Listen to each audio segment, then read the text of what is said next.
What's up, YouTube? It's Joe Catchpolia again, talking about making money with fractional real estate investing. So just sitting on the couch looking for deals as usual.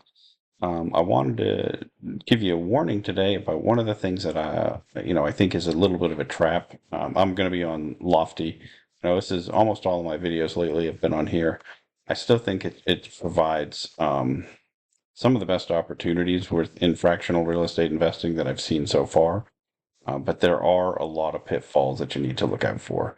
One of the things I've talked about a lot in the past is some of them have projected returns and actual rental yields that are, very temporary. They're high for a short period of time, but they're not going to be maintained. That's not the case with this one. This is something new I want to warn you about. Is um, one of the things I noticed, people just jump into some of these cheap prices because they know, okay, every token started off at $50.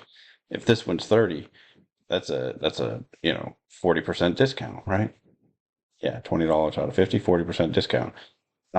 But a lot of times, even these discounted tokens are not a great deal or are not as great of a deal as they look like they are. I was digging into this property today, and this is one of the things I think, I haven't talked a lot about the on platform due diligence, right? I show you a lot of the different stuff that I do as far as looking at third party sites to validate valuation and rents and flood data and all that sort of stuff. And I did a lot of that on this one too. But I wanted to show you something. One of the things, people use a rent to price ratio to figure out what a property is worth, right? And so let's start off. Let's look at the order book, right? We've got 1,604 tokens on this one, right?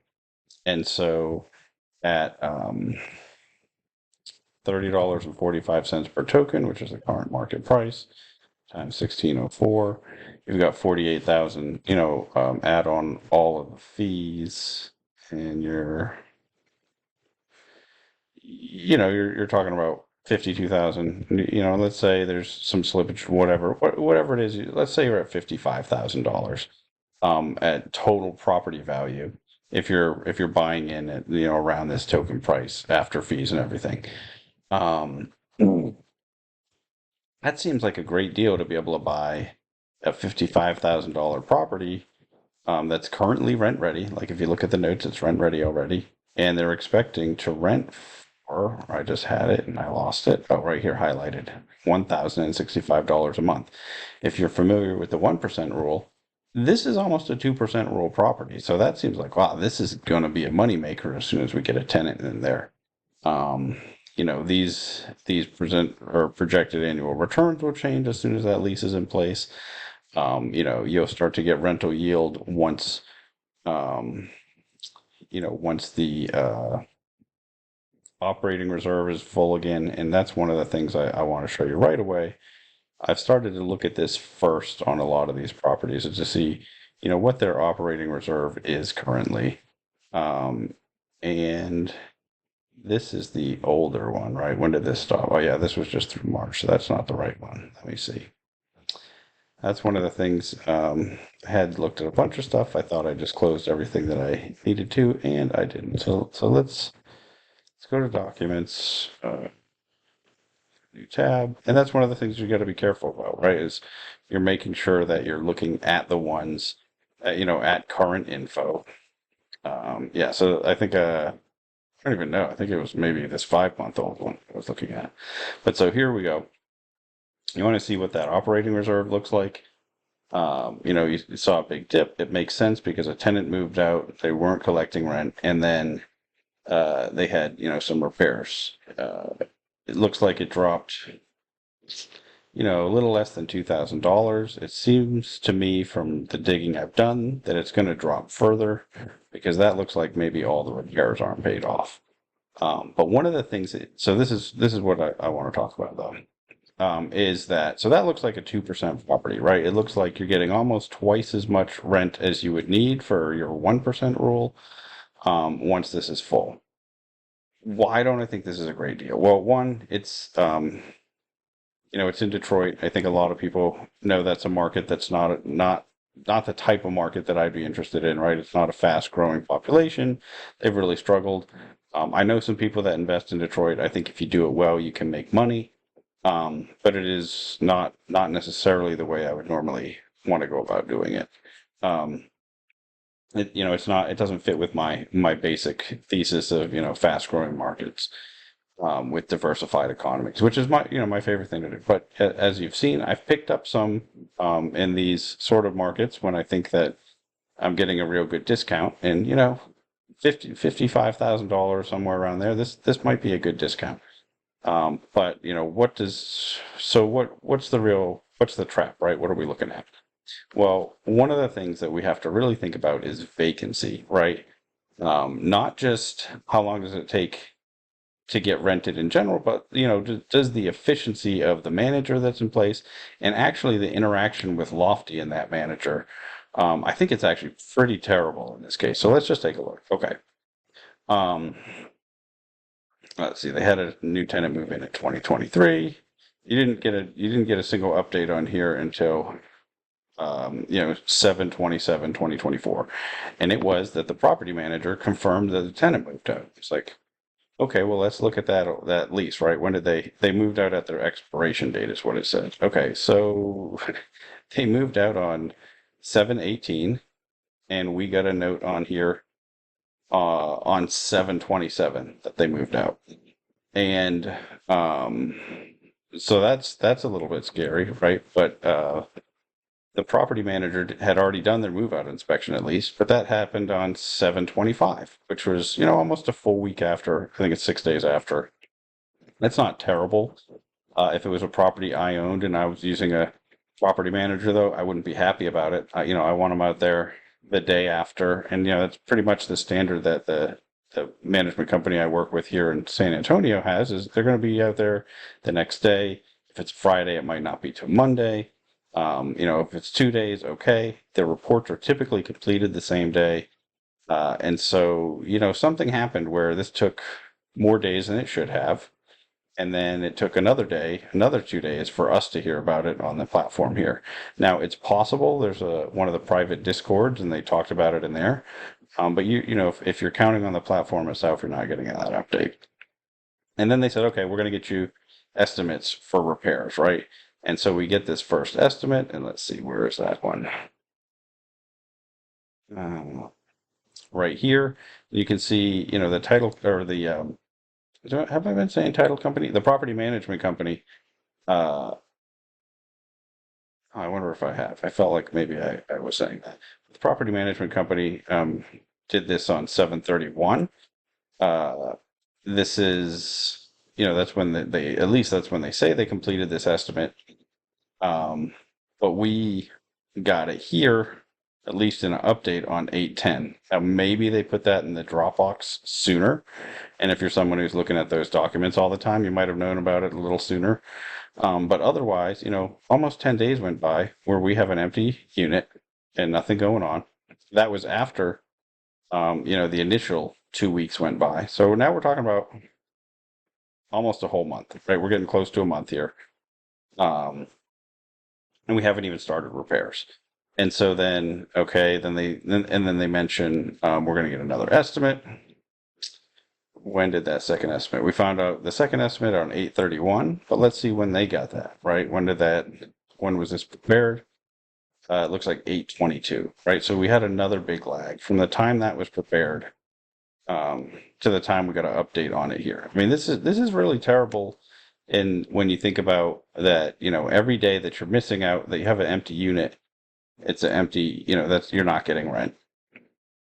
So then, okay, the property manager confirmed when it was going to be done. That's a full week later.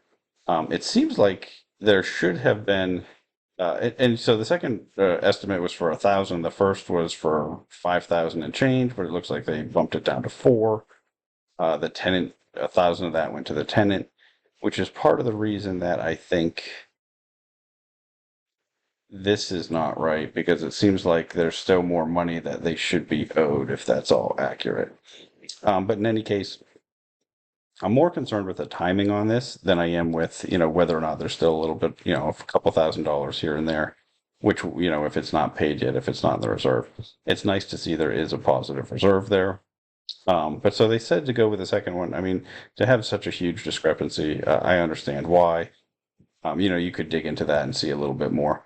But what's missing from here is I didn't see anything about a governance vote to actually make that decision. It looks like they just move forward.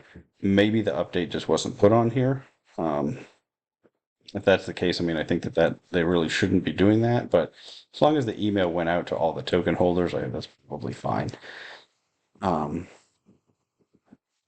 so okay, now we're all the way at 9/21.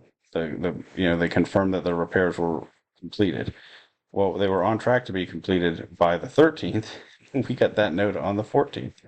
And they were going to check by the 16th to make sure of that, right? So then we hear about it on the 21st. Um, how much they're able to do while we're not doing or responding, or but when we don't know, is debatable. But I mean, Evernest is actually a company I have a little bit of experience with. They're in some markets they're pretty good. In other markets, they grew by purchasing other managers, and so their quality varies a little bit by market. But overall, I think they have decent systems and processes, and I think that if we were working with them efficiently, we'd be getting this stuff done a lot quicker. But in any case, we waited. It was they confirmed the repairs were done. They're going to go check.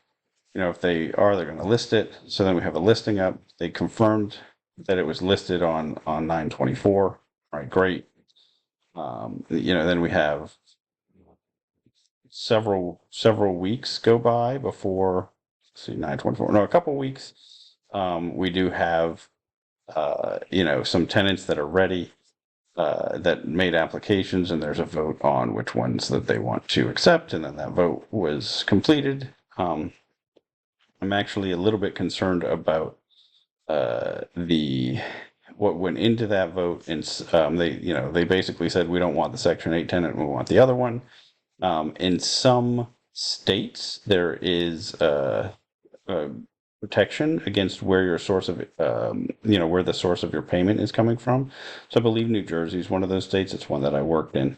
I don't have any idea about Michigan, but it's something that I think from a state level fair housing issue you have to be careful when talking about and when using that and making your decision, because discriminating based on the source of income is not okay in some places. That's one of the risks you have when you have other partners that might not be as knowledgeable. And like I said, I mean, maybe here it's perfectly fine, but because it is against the rules in some states, it's something I would just avoid doing together. But in any case, okay, 10/14, they've got a vote. It is now the 19th. There's still no new lease in there. Um, you know, that's a long time, right? So we're talking from 7/19 all the way to 10/19, but to make a turn, right? So we're talking 3 full months if they moved in today, but doesn't look like they are. So like, okay, 3.5 months to do a turn.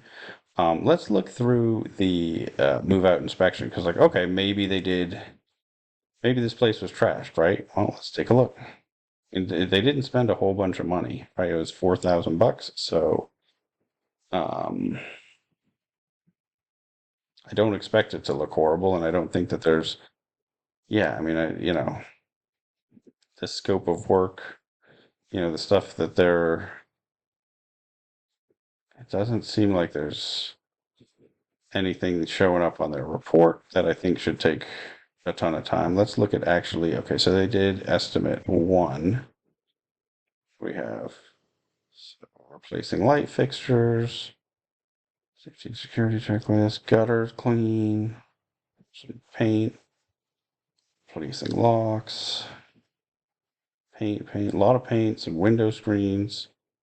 I know they had some landscaping. Okay, they replaced some doors. It looks like maybe just closet doors though.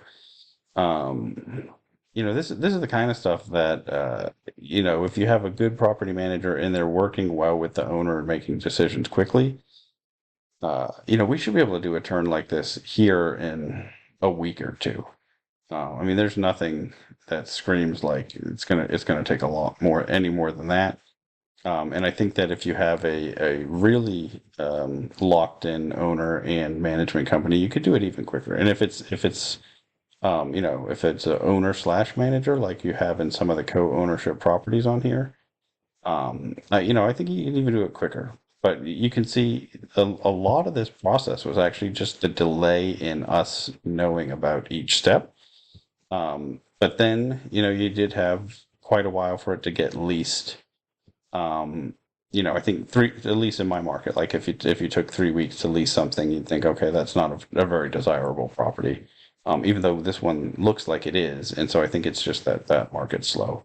And so, okay, I talked about, it's kind of like if you had a 1% rural property, right? Like if you have $165 and you're dividing that by, we'll just do the 55,000. Right, it's almost a 2%. It's a 0.19 or a 1.9%, right? But okay, now we're doing that 165, and we're really only getting, let's say we're getting 9 months of that.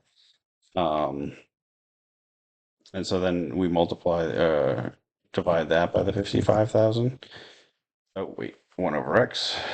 No, okay, what are we doing here? Let me see. Oh, did I multiply by 12? Maybe I did. So we have, yeah, I got to divide by 12. So we have 1,065, and we're going to multiply it by 12, and then, sorry, multiply it by 9, and then divide by 12. So we're saying we're really only full 9/12 of the time, right? And then we divide that by the 55,000. You get, okay, you're still above a 1% rural property, right? You're in you're no, it's almost a 1.5. So it still looks good from that perspective. Um, now one of the things we have to find out is this a pretty normal, length of time for this to take to turn over? Did we get lucky leasing it in 3 weeks? It seems like there was a lot of interest in that time if you looked at the notes. But it's one of the things that I think you really have to look at because they're almost in none of the places where you see a pro forma on here. Like if you look at the financials and they're trying to calculate a cap rate, you'll never see a vacancy or collection loss. Um, Here they don't even have the rent because it's not rented. But it's one of the things that you should be doing in your own models that I think aren't here. And so maybe in this situation, maybe this isn't a trap, right? Maybe you've got some value there. If you're okay with the market, if you're, you've got to realize you're only going to get a little cash flow at first until the reserve is all the way back up to full. I do think, like I said, I think that there's more money coming out of this reserve.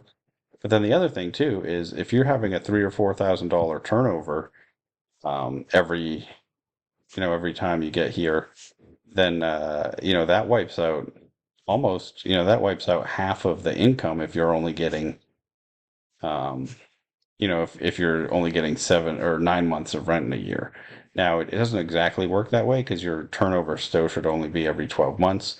But you can see how pretty quickly having that huge chunk of equity or huge chunk of vacancy in between each rental would be a problem. And so, if I were going to buy into this, I actually don't like if you look at this, it doesn't really look like the manager was a problem, but I think there might not be a token owner who's bugging Lofty about this enough.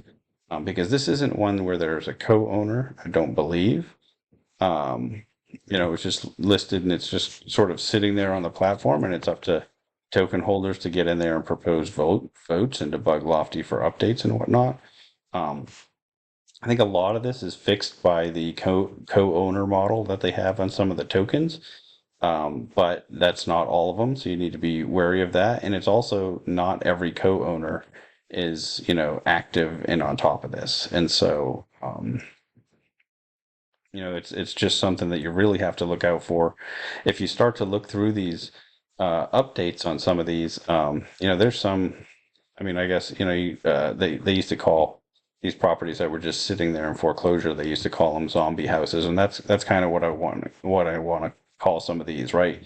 Like they're still out there. they're not really dead because people own these, but they're not. It doesn't seem to be doing anything. Now this one's not really in that boat because they are getting it ready to rent. They're going to rent it again, but it's clearly don't have that active person pushing to make it happen as much as you do with some of the other properties. Um, at the end of the day, is this going to be a great deal that I want to jump on? I just don't know. I am actually really attracted to that valuation is, buying in with fees and everything being at about 55,000. From everything I looked at, I'm not going to go into all the rest of that due diligence today. I think that some of my videos have gotten a little bit too long. I'm doing a lot of the same things, and so I'm going to try to make them a little bit more where I'm pointing out new things each time. But also too, I don't want to forget about a lot of the stuff. Like, I feel like even some of the agents on my team, I have to, I really try to hammer home every week, like every single property. We look up the county records, we look up the FEMA flood map, we look, like the same due diligence has to go into every single one of these. And so, I don't mind repeating it quite a bit because I think that it's important to have that down. And so hopefully, seeing how we go into that on each of these is sort of helpful. Um, there's just a lot to figure out. And so, um, and a lot to keep track of. And so if you are going to be an active owner on here and really sort of try to push, like, I think this is a property that has some promise, right? It's got a manager that seems like they're doing their job somewhat well, right? Like if I owned this token, I'm going to set a reminder uh, for when this lease expires, and a few days early, and I'm going to make sure, I'm going to reach out and say, hey, Lofty, when are we going to get an update on this? Our tenant should be moving out. When's the manager going to get out there? Right? We're not. I think you have to be a little bit proactive if you're going to buy some of these tokens. Um, where it's just a third party manager and not a co-owner that's running things, right? And I think they can work. I think if you have a professional um, property manager that's responsive and you push for these updates to come through regularly for that interaction, it seems like it can work. But it's definitely you're ice skating uphill a little bit. It's not the easiest way to do this. One of the things, if you're using this, if you're using Lofty as a platform to start real estate investing, hoping that you're going to get to be, get to the point where you're buying whole properties yourself, it might be good experience to sort of working on managing the managers, which is, we're actually even one step removed here, but I think it is, a fairly good could be a fairly good training ground, and especially if you're active in the Discord, seeing a lot of what other people are doing. I mean, I think that's one of the things I'm most excited about for this. I think it's a great spot for some sort of newbie investors or people that maybe just don't ever want to get fully into the active side of investing. Um, in any case, that's all I wanted to tell you about today. And honestly, I know a lot of my videos, it seems like I'm complaining about Lofty, but if you the reason I'm still talking about them is because I haven't found a better alternative. I do really like Ground Floor. I think for what they do, they're fantastic, at least based on everything. I actually just sent some more money there today. I think that they'll be a place that I actually put a significant portion of my net worth eventually. Um, but it's not, you're getting debt there. You're not getting the real estate equity. And so I think for platforms where you're buying pieces of equity, I haven't found one that I like better than Lofty yet. There are a lot of things that I'd like to see improved, but it still seems to be the best game in town. There's a lot of opportunities to profit. Like I've showed you a few where it's just that there's a lot of inefficiencies in this market right now, and so some of those are going to go away, and then it'll be easier platform to use, but harder to make money. But I think we're a long way off from that because it is still a very small market, both on the number of properties that are listed on there and how many people are out there investing in it. It's why I'm excited about it going forward. I mean, you know, I'm going to keep putting out videos like this. If it's hopefully it's helping some people that are also on this site, helping you think about some of the things that you might not be thinking about. A lot of people don't, they look at occupancy in a market or vacancy rates, and they don't really just equate that to how long before between tenants, right? And so, like, you could have a market with great demand and that most units fill up quickly. But if you have all this sort of frictional vacancy where you're not getting your steps done fast enough to get that next tenant in there, uh, you're going to have vacancy that's worse than the market. And so that's one of the things I think we're going to see a lot in these properties that don't have someone that's really sort of driving the bus on them. I think that's all I'm going to share with you tonight. I know I said that once already, and then I talked another 5 minutes. And, that's like I said, I'm always sitting here just making some mistakes. And so until next time, I will keep making mistakes so that you don't have to.